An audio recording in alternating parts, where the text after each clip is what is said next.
Hi, this is Franz Cantor, cartoonist, illustrator, toon talker, and caricaturist. I'm here with Jim Bridges, and I'm the president of the Australian Cartoon Museum. Fantastic. So today we've got a really special book. Actually, I love this book. Heads and Shoulders, The Anatomy of Caricature by Paul Moyse. Now, Paul is an English caricature, as you could see by some of the English stars. Well, the Pope's not English. There's one's American, but this is he's an American. He's an a English. Catholic. He's a Catholic. Yeah. Okay. Well, anyway, He's the number one ticket holder. Yeah, in Catholicism. Yeah. So 24 pages of tutorials, digital pencil, oils, and anatomy. Oh, he signed it. Yeah. As you can see, he's a great caricaturist. Yeah. Yeah. Oscar Wilde, I presume. Yeah. Well, no, it's sort of the guy from QI. Yeah, it's him playing Oscar Wilde. Yeah. Ah, There's Darren Brown, the illusionist. alas, poor Yorick. Yeah, beautiful oil painting. This is Look at that fantastic. skull. You can almost look at the textures on it. Yeah, Colour. very cool. This book is for my family within whom I might have completed it in half the time, but are the reason I did it all. Yeah, the caricature of a baby. Yeah. So, there's Darren Brown again. And there's the artist. There's the artist, that's him. That's the man. Yeah, Paul Moyse. There he is again. Yeah. We'll see him later on in colour. Sophia Loren. This is his working procedure, I guess. So he'll do a sketch, and this is, I can't know whether this is oil on canvas or oil on paper. It's canvas. You can tell. It's on Oh, okay, yeah. Quite a small canvas.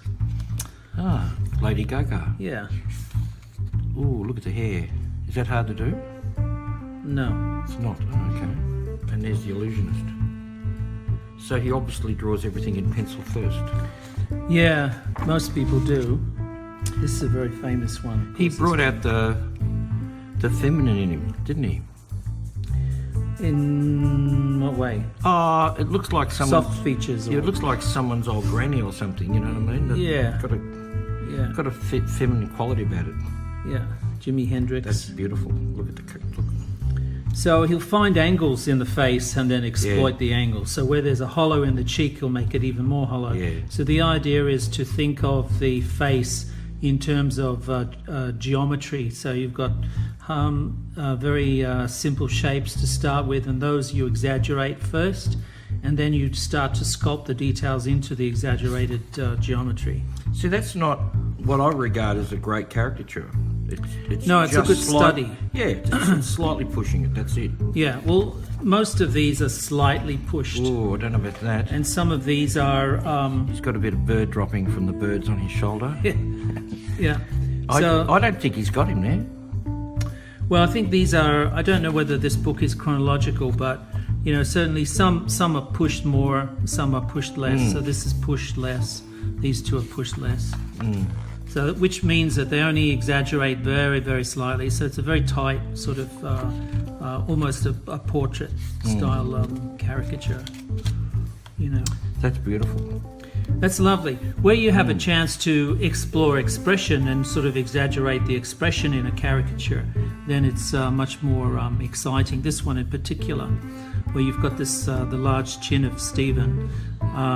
You know, you've pushed the mouth up close, so you've actually, the eyes are probably nearly normal spaced, but the area between the eyes and the mouth are kind of pulled, squished together. Very much like the old days of computer software with, I think it was called Goo, where you used to pinch things, or you could even do it with hot Polaroids. Stedman. Yeah, paranoids. Paranoids. Yeah, that's right. The idea is you push They were more the pixels together, you pinch them into a point, and that gives you that sort of Some of them idea. some of those paranoids were terrific, but most of them were just like experiments, and they look like Well, experiments. this is very. This is actually quite. I would imagine Poor this old quite Pablo. hard to do. Poor old Pablo. Because you're pretending your hand or your eye is like a fisheye. He's lens. turned him into a monkey. Well, it's sort of looking at Picasso's, like Picasso just someone knocked on your door and you look through the eye hole. That's exactly, and there's yeah. Picasso standing there looking at you right through the eye hole of the door. Yeah. That's the effect. But Picasso had such eyes. Yeah, so this is burning eyes. in Photoshop. This would be, like expanding, right? And this one, the opposite, is this pinching together. Well, this is like if Kennedy lived longer. I think he's bringing out the Trump in Kennedy there. Well, if you look at the details, right, the random white hair, etc., everything in there, the little the droopy mouth. There's two mouths there. The big. He always did that trick with the Picasso trick, and he always had one eye bigger than the other one, and all that sort of stuff. Yeah, but he's changed. He's actually you change the geometry. The first rough sketch of the caricature, you start to explore changing the geometry, and then you draw back the details into the new geometry, so that you're able to get the likeness with all of the details. Right? I get the impression he starts off with the most best likeness he can, and then fiddles with it. That's the impression I get. Well, there'd be different. Here's an example. Look, it's very, very rough. This is the Kennedy one. Okay. Yeah. So he's already taking liberties with the very rough sketch. Yeah. So he's exaggerating the proportions and pinching the face, and here he's doing a little bit of a cleanup. He's pinching into the. Well, he's just doing that as a line work to show you a little bit of. This book actually has got a lot of exercises in geometry, which is not really and anatomy, which are not really relevant to caricature per se. Yeah. It's good to know about but it it's for classic. doing drawing it's or classic. portraits. It's classic. Yeah. Yeah. So here's all of these. See all these lines, horizontal lines and vertical and diagonal lines. He's finding positions, so he's making arbitrary decisions on where things should be placed, given the new position for all of the features within the rough, distorted caricature. Building up the values of the eyes, I'm working light to dark, so I lay down some lighter values in the irises before very slowly building to the darker pupils and surrounding lids. Yeah. Oh, there. Yeah. There's a trick in painting when you're doing pencil drawing. If you get some white paint on the tip of your pencil, you can make the iris point, the little dot of light. Okay. I've always wondered that because you never see such fine paintbrushes. So this is just a beautiful. He kept rendering and rendering and rendering, obviously getting the. This, Do you think he went too far? of the Do you skin. think he went too far? Like, let's have a look at it. Do you think he went too far? No, I think he's just gone. He's made a decision not to go too far. So everything is pretty much proportionate, except that the features are kind of pinched together. Yeah. So he's made that decision in the early stages of the drawing. Yeah. From here, this Yeah. is where he's made that decision. So it's always good to do your distortions first off. You don't want to find out later on that. Does that always work that it's way? not Do your going to be- distortions first? Does it always work? Yeah, you have to. Otherwise, you're going to get lost. Because you're changing the rules. You see, when you draw realistically, this is Ricky Gervais's beautiful one. So again, the features are kind of pinched into the center of the face. Same with Jimmy Carr, except for his eyes. This part of theirs is pretty proportionate. But it's the positioning of the elements so that they're gathered in a new parameter, in new positions. There's an exploration of, beautiful angles and things. Smallish here. Yeah, but all of this is achieved in the first rough pencil. Yeah, look at that really tight. Yeah, well, he exaggerates that Yeah. with the bunching of the skin. So some caricatures are, I would say these are pretty light caricatures. Well, this one maybe not so much because this is exaggerated. But the look teeth. how far apart the eyes are and it still works. it's a dodgy thing to do that. There's a lot of. I know but it works. Well, what happened? Yeah, it is works because in his case. Well, it is because you've got to. You see, the mouth is so wide, so you're changing proportions. Yeah. So you don't want to make the eyes bigger because then you're making all of the little details the same proportion, the same size. Yeah. So what you do is you sort of make guesses or arbitrary decisions along the way to where you're going to place the eyes then. So he's obviously opted to push them that way, which kept the expression. If you were to go the opposite way, make the eyes narrower, that would make him probably look silly. Yeah, I reckon so too. Stephen King, yeah, that's a pretty normal one. Let's get up to there's Richard Dawkins. It's pretty normal character. This is more interesting. I love this also because it's nice and loose, which gives it more energy. So this is a beautiful one of John Hurt. It's very sensitive, and he's complemented him very well with the lighting. Very simple brush strokes, very simple color scheme.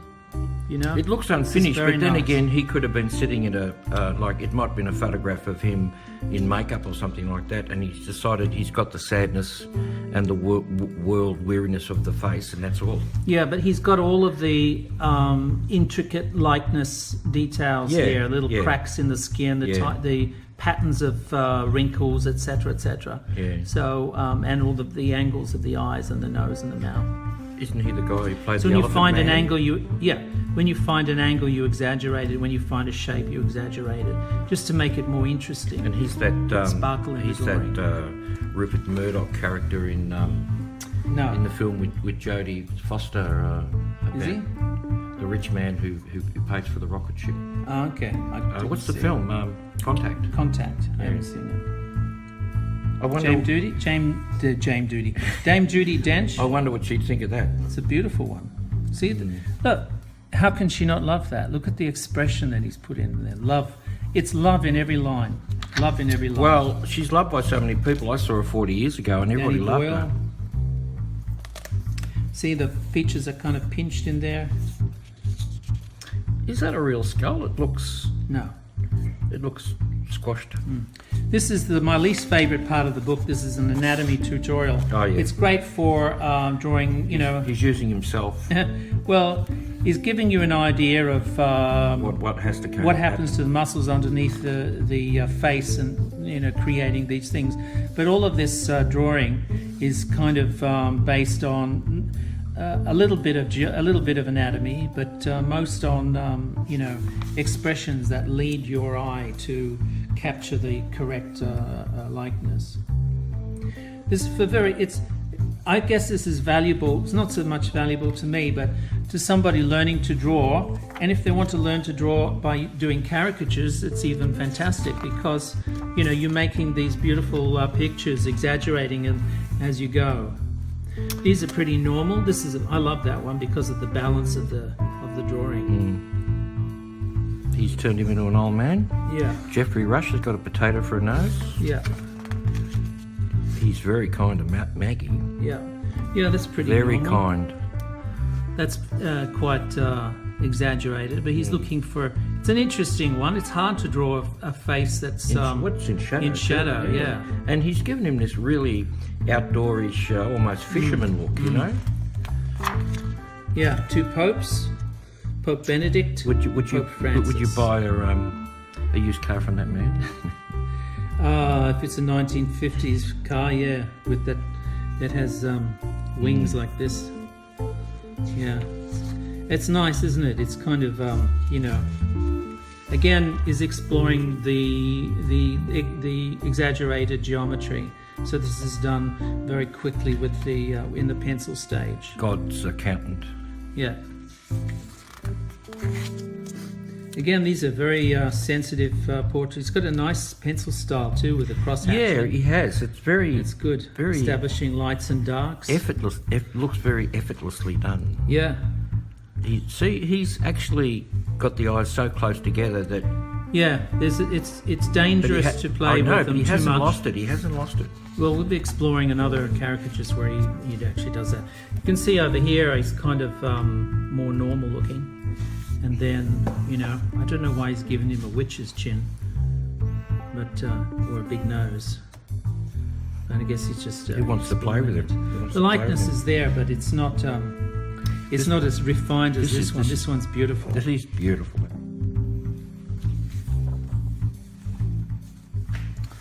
Yeah, so it's this is an indication he'll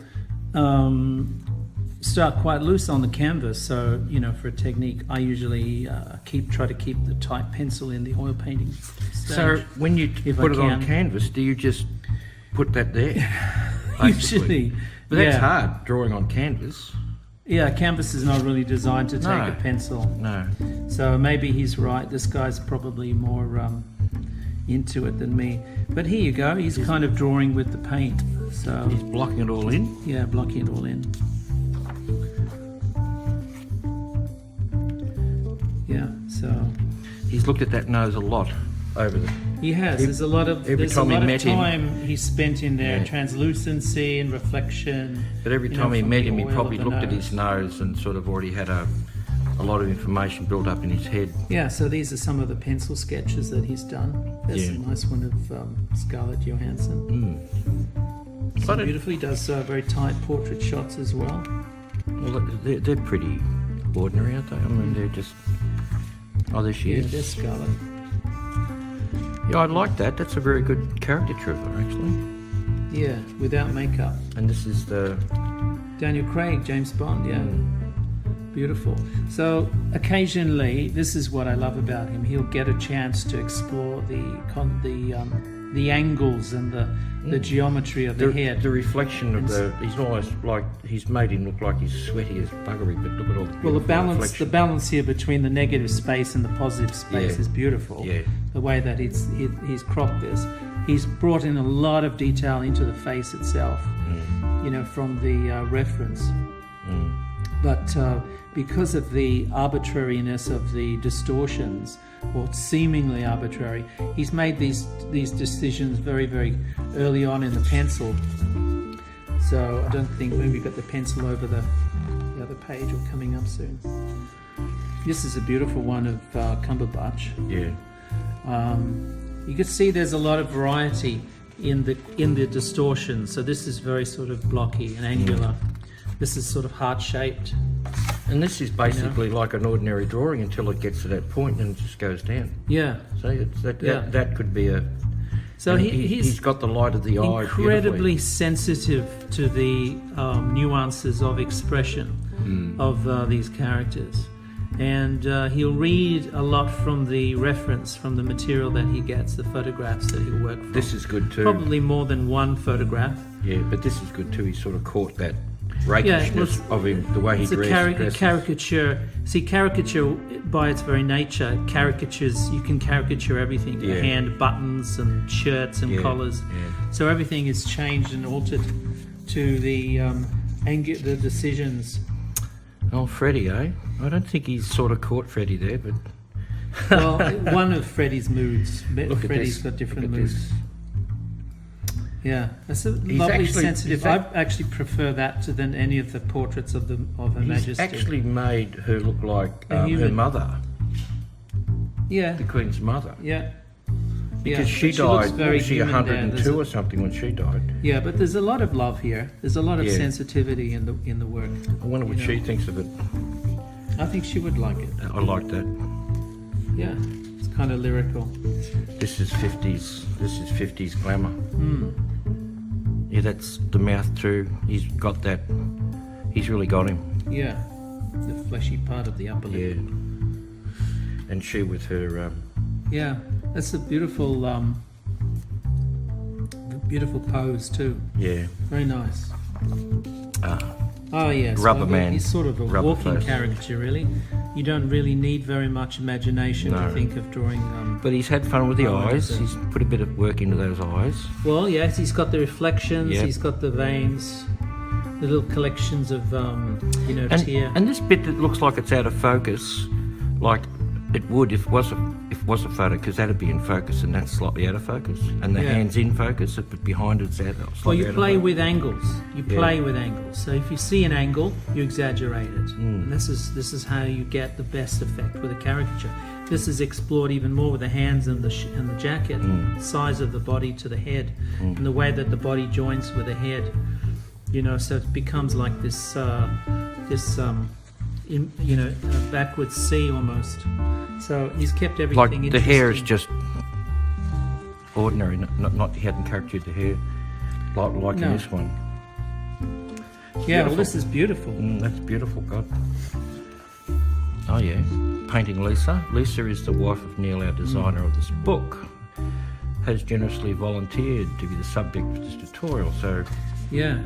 It's just quite okay. I can't see from the reference photographs, but he's done quite a beautiful job with her. You know, I mean, all of the lines of age are there, but she has laugh lines, etc. But she's very sensitively done, very beautifully done. So this is a little bit of his process, step by step. He's painting her on a computer. Yeah. The same way he paints her. The same way. The best way to complement your work on a computer, of course, is to paint exactly how you paint in the real world. Thank you. Thank you. Well, yeah. Oh, wow. That's beautiful. Yeah. So these are very light caricatures. We've said it many times before, but there's a lot of love in this work. Yeah, I believe that Norman Rockwell, the best of Norman Rockwell, he's able to exaggerate in caricature. Just a couple of toffs. Yeah. So similarly, this artist is very astute, very clever, in that not always. You don't have to exaggerate the features, but just very slightly. And there's the man himself. Yeah, okay. Well, very good. I actually give this about 5 or 4.5 out of 5 as a instruction book to caricaturists, both senior and junior. If you're looking at doing caricature or looking at learning about caricature, and if you love portraits, definitely Heads and Shoulders by Paul Moyse. Okay, well, we'll see you next time. This is Jim Bridges saying goodbye. Bye-bye.